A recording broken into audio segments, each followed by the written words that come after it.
So in this video, I'm gonna explain to you guys how it is. So look, how is it that I put how I see this. So one thing that I noticed that these are dailies right here. Something I noticed that this whole time we've been chilling, focusing in this area right here. This is our main area.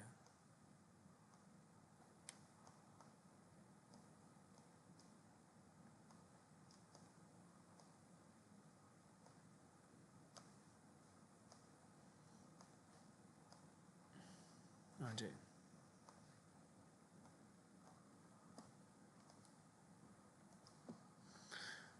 This day has, day has 24 hours. So what I do is with these three candle boxes is depending on what time frame I'm on, what ended up happening is first you'll have the first candle will give you depending on what's coming, how it's coming. If it's coming upward, and depending, it have to be they have to be um,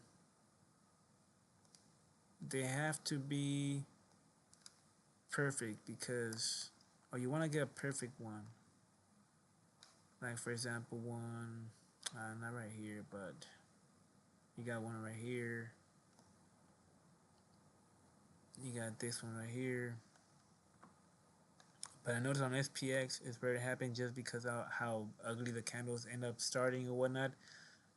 Before they used to start perfectly. Now I notice they start off way off. I don't know if it's a trading view updated this one day. I know that these candles don't start off how clean how you see them on Bitcoin or Ethereum. Anyways, so since I know that it has 24 hours, or there's a daily 24 hours, and it closed. Let me see. It closed right here. Then I know that I have to pay attention to first of all this area right here because first of all because I know that tomorrow we have or today we had the Fed meeting. So even though yesterday we closed here at 5, I mean at 3 p.m.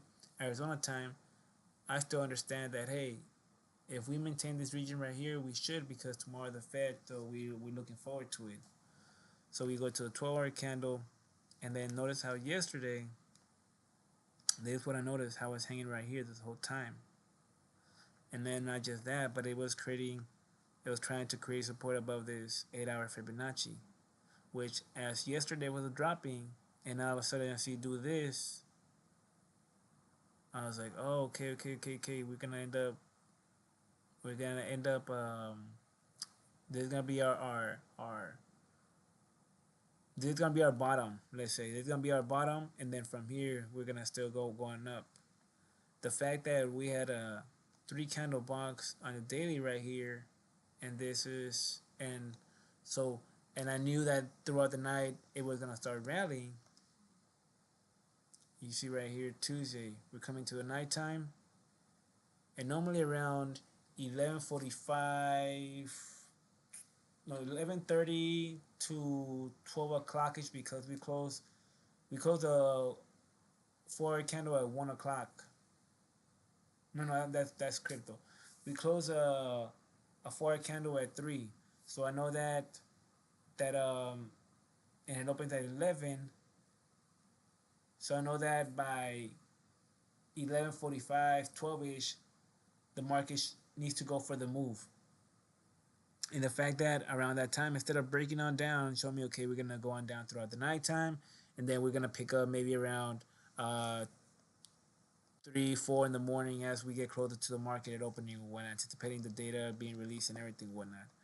But since it didn't, since it held this, I was like, oh, okay, we're gonna go up from here. So I went on to buy, and I knew that this was gonna be my resistance throughout the day. So I went for a buy right here. I was holding. The market came down. As I saw it do this, I was like, oh, it's just fucking building permits.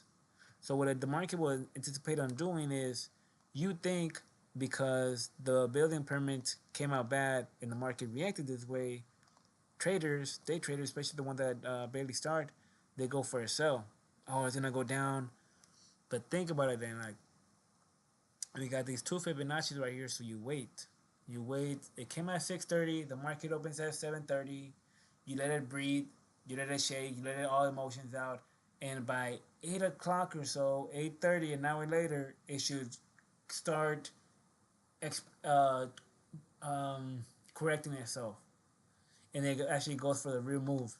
That's why right here you see 6 o'clock, 7 o'clock, and here comes 8 o'clock, and then it's waiting, anticipating the Fed, the speech, all that shit. That's why you're seeing bullshit right here in the upper region. It's 10 o'clock right now, so by 10:45, 11ish, you should start seeing it peaking even more. Or if it's scared, it's gonna just be bullshitting, creating support in this region right here, creating support above the 80 right here, whatnot. Or if it's excited, which it is, it's gonna start breaking up more. You should see it halfway here or here. I want to say by 12 o'clock when it actually starts. Um, if not, you want to wait the real conference, the real like this bullshit, the paper, whatever they're gonna say, the what they're gonna read around 12 o'clock Arizona time is just gonna be the market's gonna react to it like very volatile. But then as he starts talking and starts expressing how it feels, then the market's really gonna go for it. So you wanna go more for that. You wanna wait towards 12:45, maybe 1 o'clock, so you can actually let out all that bullshit, and then all these people asking all these questions. Because then what's gonna happen is he might start off good, but then towards the end, reporters ask him some questions, would then bring the market down. It's gonna be very volatile, so you want to wait towards the end. And about these boxes right here, what I like doing is I like marking the areas. I like dissecting the market. So for example, right here, we close the week right here, so I like marking the weeks off and the months. So since I know that this region right here is gonna be very important to hold, so what I do is I'll mark it out, and with the help of all these lines and boxes and the Fibonacci's, I'm able to correlate where the market is gonna do in that certain area. Then once this area is broken and it goes to another box, because again I dissect the market, the next box it could be from right here to right here, because the next week could be right here, a monthly or a daily or whatnot. And I know as this market breaks up, that little daily or weekly or monthly or forward candle is gonna act like some sort of support, I mean a resistance in the smaller time frames. But as it started breaking through whatnot, there's other lines, and then that box is broken, and then it goes to the next box. So I like dissecting the market into sections, because I know, for example, right here, but I haven't done it right now because there's no. What I do is I mark down the daily. Like I said, I'll go down the line. So the next area is the next resistance will be right here too, because we shot up from right here and closed here, and then this one closed right here, this one closed right here. So I know that, and look where the 12-hour candle Fibonacci is. So I know that once we break this is gonna be my next stopping zone right here. Especially with all these weeks in this zone right here, it's gonna be very hard to smash through this. Not just that, but there's a trend line right here. So it goes. See the magic, the candles coming down, and these are be your old shit. We're gonna stop right here, and then we say we got bad news. We start breaking it, and then those be your last real point. You can see it right here in this region, and it correlates with the Fibonacci, 12-hour Fibonacci right here. It breaks through that, and then there's something for reals, and I'll go down to its region. You can see it right here in the candles, and how the Fibonacci correlates with it too. So I can visually see how the market is gonna react depending on what data we have that week. For example, I knew that tonight we were gonna start rising up just based off of the market was just in this area right here, just holding and holding and holding throughout the whole day. So I was like, oh, okay, we're gonna end up going for a ride right here to go for a trade. And I know once we got to that time of the data coming out, it might be good, might be bad. So that's where you step out. The market does its thing. You observe it. And think, okay, it's gonna do that. It's gonna bounce off now. It's gonna go. So let me go on the entry right here, and you hold. And again, you know when your next sweet spot is because of based on what time of day it's gonna come out. It's gonna be at 12, so I know that right now, again, it's gonna hold this area or it's gonna start breaking on through. The excitement, it's all about emotions. The excitement of the market opening, the excitement, the emotion of is it gonna be good, is it gonna be bad, what are they gonna say? Well, so far the data has been coming out and we anticipate him saying this. So the market is happy. The market is anticipating what he's gonna say instead of the market being worried, not knowing what he's gonna say. That's what these candles are showing you right now. Otherwise, the market would have been scared. It would have been acting like this. What are they gonna say? Breaking through, just right here, all scared or whatnot. Because investors, hedge funders, they're selling their fucking stocks because they know what the news is gonna be or whatnot. Or they would have been doing it early in the morning last night. They would have been dropping throughout the last night, and then now barely picking up and trying to go back through or whatnot.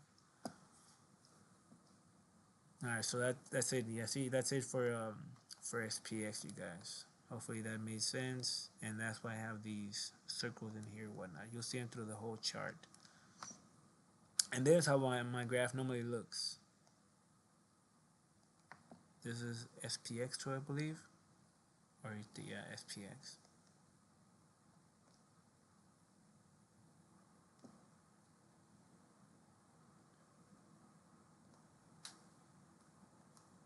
See, I like dissecting them into sections with the lines. These daily trend lines too. There's also the daily trend lines. You have this one right here, and you have that one down there. But they all, the reason why I put it on me, because I know that this, what they're telling me that this area right here is crucial. The moment you start breaking these on down, so and I don't really need them there, but it's just how my fucking weird brain works.